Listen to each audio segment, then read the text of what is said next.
हम चीज़ें अपनी ज़रूरतों के मुताबिक नहीं खरीदते, हम कौन सी चीज़ चलन में उसके मुताबिक खरीदते हैं। अभी एक बंदा अमेरिका की कंजम्पशन इंडिया के मुकाबले 37 गुना ज़्यादा एक अमेरिकन कंज्यूम करता है। अभी एक बंदा इंडिया का अमेरिका जाएगा पहली बार, तो वो सोच में पड़ जाएगा कि क्या ये ज़रूरतें हैं, क्या ये तुम्हारी बेसिक ज़रूरतें हैं, या ये चलन है दूसरे लोग कर रहे हैं कि फ़ोटो खिंचवाना इसके साथ मैं अच्छा दिखूं। यही आज का इकॉनमी, चलन पे चलती है इकॉनमी, इस पे नहीं, ज़रूरत पे नहीं चलती। क्योंकि कोई बंदा डेवलपिंग नेशन से डेवलप्ड कंट्री में गया, वहाँ पे लोग कितनी फालतू की चीज़ें खरीद रहे हैं उसको सरेआम दिख जाएगा। स्पेशली कोई गांव का होगा जो शहर में जाएगा, जो आदमी गांव से उठ के शहर में जाएगा उसको पता चल जाएगा। अभी गांव में पानी पीता है बंदा सिक्किम में, और सेहतमंद भी है, हेल्दी भी है। वहाँ बंदा दिन में 5 कोक की बोतलें पी जाता है, साथ में 5 फुल्ले खा जाता है, पॉपकॉर्न।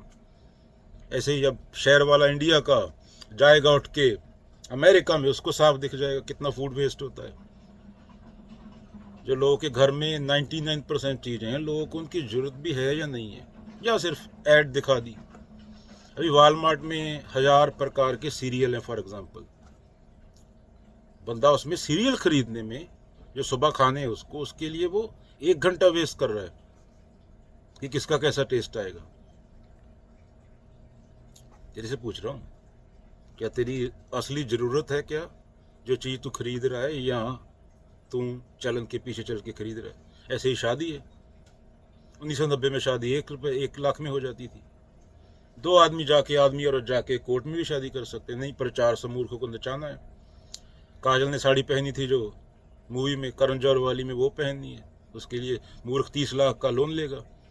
मानस जन्म दुर्लभ है मिले न बारंबार, फिर वो चुकाएगा उसको, और मन ही मन में अंदर अपने खोपड़ में, क्योंकि अवेयर नहीं है अपनी लड़कियों खुद की गाली दे रहा होगा, तो क्योंकि उसको पता ही नहीं क्या चल रहा है उसके खोपड़ में। इतना अवेयर होता तो बुद्ध हो जाता वो। अमेरिकन बोलेगा जब इंडियन जाएगा, इंडियन बोलेगा कि भाई तू इतना वेस्ट क्यों कर रहा है, तेरे को इस चीज़ की जरूरत भी है या नहीं है, तो सोच। वो बोलेगा ये तो मेरी जरूरत की चीज़ें हैं। घर में एक बंदा रहता है, उसके पास 3 गाड़ियां हैं, 3 बेड हैं, 8 प्रकार के सीरियल हैं, 8 प्रकार का जूस है, तो पूरा नकली, 10% वाला, 90% आर्टिफिशियल। तो क्या तुझे सच में इसकी जरूरत है 12 प्रकार के खिल पकौड़ी, या तू ये चलन है इसके साथ फोटो खिंचवाने सोशल मीडिया पे अच्छा लगेगा। वो असल में अंदर से खुश है, या तू सिर्फ लोगों को फॉलो कर रहा है। अब ये सोशल मीडिया वाला चढ़ता है, बड़े पिछवाड़े की वजह से कोई चढ़ गई, उसको उससे बड़े पिछवाड़े वाली और आ गई 10 दिन बाद, उसको कोई याद भी नहीं रखेगा कौन थी वो। अभी बुद्ध सोशल मीडिया के टाइम पे नहीं थे, 25 साल पहले थे, अभी तक चल रहे हैं। ये ज्ञान होता है। ज्ञान दारू जैसे होता है, चढ़ता धीरे धीरे, वो सदियों तक चलता है। जो बंदा अहम को दुनिया से अलग काम करता है, उसको जब जिंदा होता है हम लोग पत्थर मारते हैं। इकोनॉमिक्स क्या है? Human behaviour. पर उसकी बाद में मूर्ति लगा लेते हैं हम ये सोशल मीडिया वालों की मूर्ति नहीं लगाएंगे। ये डोनाल्ड ट्रंप को कोई 15 साल बाद याद भी नहीं रखेगा कौन था क्या था। बुद्ध अगले 5000 साल तक, जब तक इंसान रहेगा तब तक, क्योंकि उनकी बातें दर्ज हैं किताबों में। क्या उन्होंने अलग बात की थी और प्रैक्टिकल की थी, ये नहीं कि मुंह में राम राम बगल में छुरी जैसे आज के नेता हैं। कबीर क्यों याद है? 10 साल पहले किसी को 30 बिलियन व्यू आए थे, 30 मिलियन, वो कहाँ गया?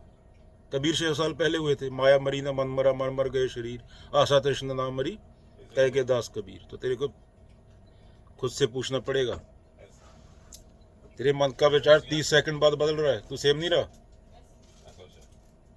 पर बुद्ध, कबीर, वो सत्य सेम होता है। सिद्धार्थ मरता है तो बुद्ध आता है, अर्जुन को मरना पड़ता है तो कृष्ण कुरुक्षेत्र में खुदा के युद्ध करते हैं। बारबरिक को देख गया था, पांडवों को नहीं देखा था कि कृष्ण खुद युद्ध कर रहे हैं। कृष्ण माने शुद्ध चेतना, देह वाले कृष्ण नहीं। हमने वो माखन वाले बना दिए, रासलीला कर रहे हैं क्योंकि हमें खुद को रासलीला करनी है, कहानियां बना दी। कृष्ण माने गीता। वहां कोई राम राम नहीं हो रहा, लाशों के ढेर लगे हुए वहां पे, सामने कोई भी हो, सत्य से बड़ा कुछ नहीं। सत्य से सुंदर कुछ नहीं। देह क्या है? देह एक स्किन है, छोटी सी चादर, इसके नीचे हड्डी, मांस, मूत, कचरा, टट्टी। इसके नीचे क्या है? ये पतली स्किन के नीचे स्कल है ना, फैट, चर्बी, ये इसकी औकात है। बताने वाले बार बार बोल गए पर तुम समझे नहीं, खुद को धार्मिक बोलते हो। You are human kind is you. खुद को समझ गए तो पूरी इंसानियत को समझ गए, क्योंकि वही तुम्हारे अंदर है, वही उसके अंदर है, अहम। और उसको मिटाने के बाद ही बंदा बुद्ध होता है।